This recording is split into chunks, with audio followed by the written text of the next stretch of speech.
औज़ुबिल्लाहिमिनश्शैतानिर्रजीम बिस्मिल्लाहिर्रहमानिर्रहीम। स्टेज पे तशरीफ फरमा सदर जलसा माजी मंत्री गंगाधर जी गाड़े साहब और एमआईएम के अधिकृत उम्मीदवार भी है और बाकी सभी हमारे पैंथर रिपब्लिकन पार्टी के पदाधिकारी, मुहिब्बान मजलिस, जिम्मेदारान मजलिस और छौनी के मेरे गय्यूर मुसलमानों, अस्सलाम वालेकुम। आज ये बड़ी खुशआइन बात है कि छौनी जो कैंटोनमेंट बोर्ड में आता है उसमें इतना बड़ा जुलूस, इतनी बड़ी रैली आप सभी लोगों की मेहनत के बगैर नहीं निकल सकती। ये जो मेहनत आप लोगों ने की है इसके आप बिल्कुल हकदार हैं और ये मेहनत हमें 15 तारीख तक करनी है। 15 तारीख तक कैसी मेहनत करेंगे आप लोग? बोलिए, मुझे सुनाए जब तक मैं सुनूंगा नहीं समझ नहीं आएगा ना, तो कैसी मेहनत करने वाले आप 15 तारीख तक? बताइए जरा। बोलिए। पूरी वोटिंग करेंगे भाई, पूरी वोटिंग 100% वोटिंग होना, परसेंटेज मुसलमानों का और दलितों का 100% होना। जब तक हम परसेंटेज नहीं बढ़ाएंगे जब तक हम कामयाबी नहीं होंगे। आगे बढ़ो। हमको सबसे पहला काम हमारा परसेंटेज बढ़ना चाहिए। सबसे पहला काम मुसलमानों का परसेंटेज, वोटिंग परसेंटेज बढ़ना चाहिए, दलित भाइयों का वोटिंग परसेंटेज बढ़ना चाहिए। आप मजलिस इत्तेहादुल मुस्लिमीन से नावाकिफ तो नहीं होंगे, मगर फिर भी मैं कुछ आपको रोशनी डालते चलता हूँ मजलिस इत्तेहादुल मुस्लिमीन के ताल्लुक से कि मजलिस इत्तेहादुल मुस्लिमीन कोई आजकल की जमात नहीं है। 1928 में मजलिस इत्तेहादुल मुस्लिमीन का क़याम हुआ था। 1928 से लेके आज तक मजलिस इत्तेहादुल मुस्लिमीन अपने खिदमात को अंजाम देते आ रही है। आज हैदराबाद शहर के अंदर मजलिस इत्तेहादुल मुस्लिमीन के 7 एमएलए, 2 एमएलसी, 46 कॉर्पोरेटर और 1 खासदार बैरिस्टर असदुद्दीन अवैसी है। ये मजलिस की ताकत है, ये मजलिस का दबाव है। ये मजलिस की ताकत इस तरह दिखाई देती है कि वहां पे 9% का मुस्लिम परसेंटेज है। 9% मुस्लिम लोग आबादी है वहाँ। और वहाँ अक़लियतों का बजट कितना है? अक़लियतों का बजट वहाँ कितना है? 1250 करोड़ रुपए का अक़लियतों का बजट। मुसलमानों के लिए, माइनॉरिटीज के लिए, दलित भाइयों के लिए जो अक़लियतों का बजट आता है गवर्नमेंट की तरफ से वो 12,500 करोड़ का बजट है। मगर हमारे महाराष्ट्र में 13% मुस्लिम आबादी होने के बावजूद, यहाँ पे महाराष्ट्र में 13% मुस्लिम आबादी होने के बावजूद एक खासदार मुसलमान नहीं है। आमदार बहुत है यहाँ मुसलमान, बाजू ये एक है अपने। यहाँ से एक एमएलसी भी गए हैं, मगर वो एमएलसी जो एमएम शेख की शक्ल में है वो गूंगे है, गूंगे। ना उन्हें कुछ सुनाई देता है ना उन्हें कुछ दिखाई देता है। यहाँ की तो हम बात ही नहीं करते। संजय सिरसाट यहाँ कितने बार आया आप बताइए मुझे? तो आपका काम बनता था उसकी तस्वीर लगा देना था चौक पे कि यहाँ का आमदार नहीं आता। अभी तक क्यों सोए? अब उठने का वक्त आ गया है। नींद में से बेदार हो जाइए, नींद में से बेदार हो जाइए और 15 तारीख को अपना वोट का अधिकार यूज करिए। मुसलमानों के लिए मैं बार बार बताता आ रहा हूँ कि वोट मुसलमानों का हथियार है। जिस तरह जंग मैदान में या सिपाही सरहद के ऊपर जाता है तो उसके पास हथियार गन रहती है, तलवार रहती है, उस तरह हमारा माइनॉरिटी का और दलितों का और बिछड़ों का हथियार वोट है। डॉक्टर बाबा साहेब अम्बेडकर ने हमें ये देके गया अधिकार।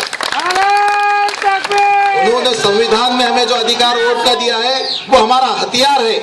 ये 500 और 1000 रुपए में क्या खरीदेंगे साहब अपने को? अरे बाबा, वो 500 और 1000 रुपए का वक्त चले गया। अब तो नोट भी उनकी और वोट भी मजलिस का। नोट उनकी रहेंगी मगर वोट हमारे गंगाधर गाड़े साहब का रहेगा। क्या बात है। और इसी तरह अपन जो है ये सेगड़ी निशानी मिली अपने को, गैस की सेगड़ी। ये गैस की सेगड़ी पे इनकी चिता जलाएंगे संजय सिरसाट की अपन। ये संजय सिरसाट की चिता और ये एनसीपी का मुनाफिक एनसीपी का जो मुनाफिक जो खड़ा हुआ है, चंद दिनों तक बोलता था कि मैं गंगाधर गाड़े साहब का शिष्य हूं। अरे वो शिष्य गया कहां? शिष्य तो ऐसे रहते अंगूठा कटा देते अपना। पर इसने तो पीठ में खंजर घोप दिया और खड़े हो गया खुद एनसीपी का टिकट लेके। मिलिंद दबाड़े, अब ये मिलिंद दबाड़े अगर आपको छावनी में दिखा तो इसको कहां भेजना, कहां भेजेंगे? गैस की सेगड़ी है ना अपने पास, लगा दो अंगारी, लगा दो, छिलका देंगे चिता उसकी अपन। डरो मत, अब मजलिस इत्तेहादुल मुस्लिमीन आपके बीच में है। ये डरने और घबराने वाली जमात नहीं है। ये एक गाल पे किसने थप्पड़ मारा तो दूसरा गाल पेश करने वाली जमात नहीं है मजलिस। मजलिस उठ के दूसरा झाप, उसके कान के ऊपर दूसरा झापड़ मारने वाली जमात है।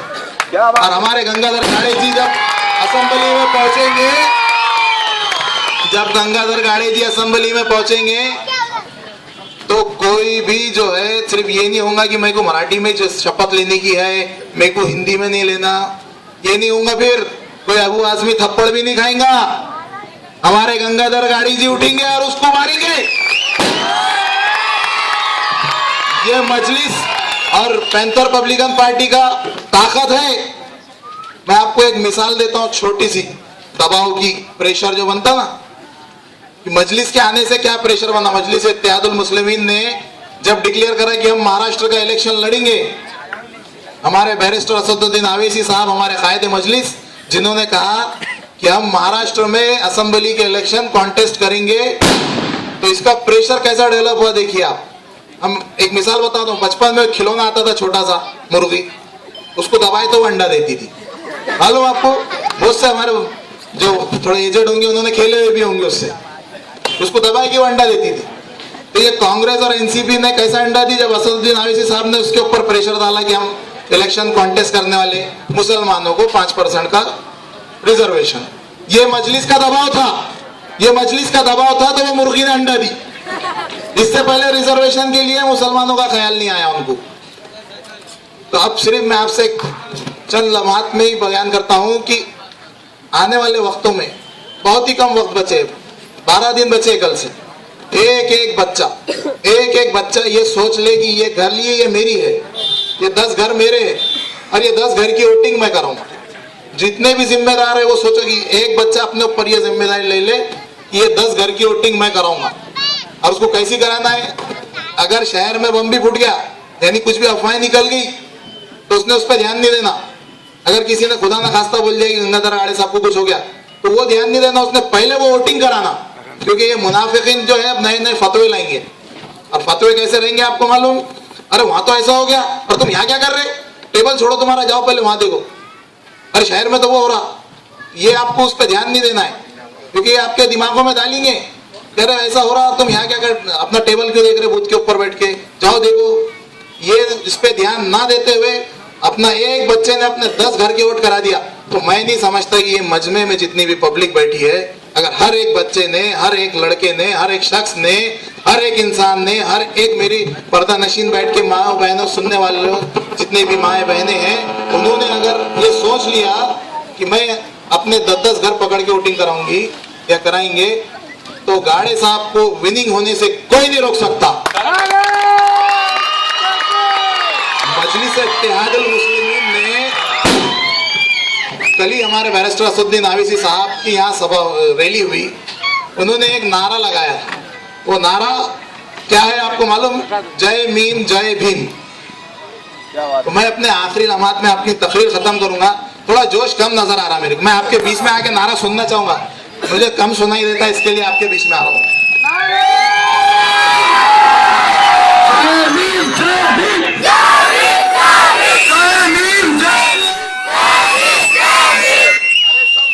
इनको सुने आना दागा नारा, जय भीम जय भीम, तकबीर, सेगड़ी को वोट फॉर। वो आखिर दावाना अल्हम्दुलिल्लाह रब्बिल आलमीन।